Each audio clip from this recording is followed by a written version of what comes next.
सभी सम्मानित साथियों को सादर नमो बुद्धाय जय भी।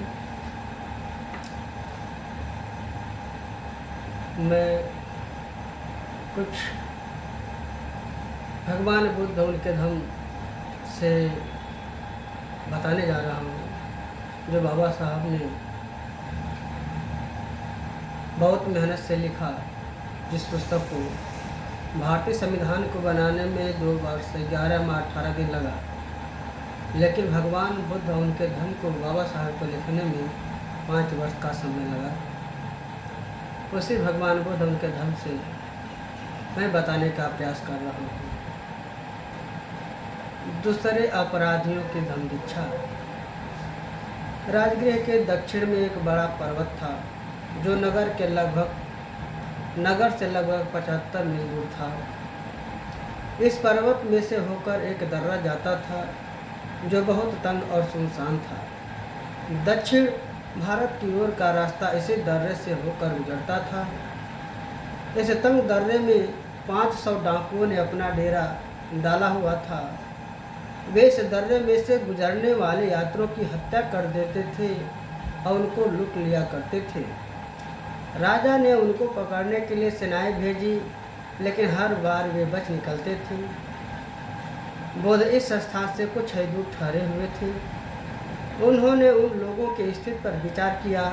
उन्होंने सोचा, ये लोग अपने दुराचरण को भी नहीं जानते।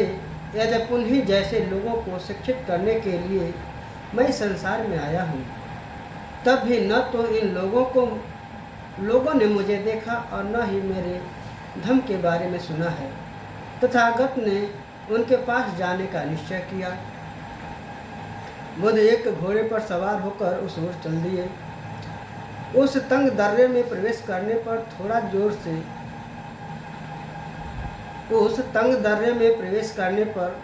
घोड़ा जोर से हिनहिनाया। उसकी आवाज़ सुनकर 500 डाकू तैयार हो गए। उस घुड़सवार का पीछा करते हुए आपस में बोले, हमें लूटने के लिए इतना माल एक साथ कभी नहीं मिला। आओ आगे बढ़कर इसे पकड़ लें। घुड़सवार को घेरने के लिए आगे बढ़े, ताकि वह बचकर भाग न जाए। लेकिन तथागत को देखकर वे जमीन पर गिर पड़े। भूमि पर गिरकर वे चिल्लाते हुए बोले, यह कैसा भगवान है, यह कैसा भगवान है। तब उस घुड़सवार ने उन्हें समझाया कि दुख से उत्पन्न होने वाली पीड़ा, इसके वशीभूत यह संसार है, उसकी तुलना में वे जो भी ऐसी चोट और पीड़ा दुश्मनों को देते हैं और स्वयं दुख उठाते हैं, वह तुच्छ हैं। ऐसे प्रकार अश्रद्धा और संदेह जो उन्हें बांधे हुए है, यदि वे उससे मुक्त होना चाहते हैं तो धम्म देश न सुने, उन्हें एकाग्रचित होना होगा, क्योंकि यही ऐसे घावों को भर सकता है। तथागत ने आगे कहा, भगवान कहते हैं, मानसिक दुख के समान कोई दुखदायी घाव नहीं, मूर्खता के समान कोई चुभने वाला तीर नहीं। कोई इसका इलाज नहीं कर सकता। बस केवल धम्म शिक्षा की ओर ध्यान लगाना ही इसका उपचार है। इसी से अंधों को आँख मिलती है, अज्ञानियों को ज्ञान मिलता है।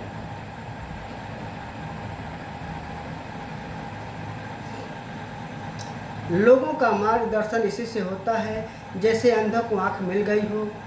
इससे अश्रद्धा का नाश होता है, दुख दूर होता है, प्रसन्नता प्राप्त होती है और यह उत्कृष्ट विमल प्रज्ञा उसी को प्राप्त होती है जो ध्यान से धम्मोपदेश सुनता है।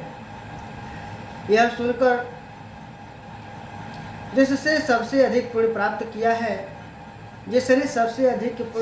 किया है वह इसी पद का अधिकारी है।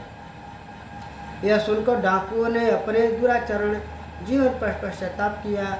उनके शरीर में जो तीर लगे थे वे अपने आप निकल आए और उनके घाव भर गए। तब वे उपासक बन गए और उन्हें शांति और विश्राम प्राप्त हो गया। सभी साथियों को सादर नमो बुद्धाय जय भी। मैं भगवान बुद्ध उनके धम्म से एक प्रसंग था जिसको मैंने बताया हूँ। यदि आप लोगों को अच्छा लगे तो हमारे चैनल को लाइक करें, शेयर करें, कमेंट करें। सादा नमो बुद्धाय। जय हिंद।